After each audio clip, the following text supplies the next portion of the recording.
ദിവസങ്ങളായി ഭക്ഷണം കഴിച്ചിട്ട് വിശപ്പ് കാരണം ഉറങ്ങാൻ പറ്റാതായപ്പോൾ പ്രവാചകൻ വീട്ടിൽ നിന്ന് ഇറങ്ങി നടക്കുകയാണ്. കുറച്ചു ദൂരം നടന്നപ്പോൾ വഴിയിൽ അബൂബക്കർ, എന്താ ഈ നേരത്ത്? വിശന്നിട്ട് ഇറങ്ങിയത് നബിയെ.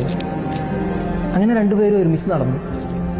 കുറച്ചു ദൂരം നടന്നപ്പോൾ വഴിയിൽ ഉമറുല്ലാനും, അദ്ദേഹത്തും ഇതേ കാരണം തന്നെയാണ് ഈ സമയത്ത് വീട്ടിൽ നിന്ന് ഇറക്കിയത്.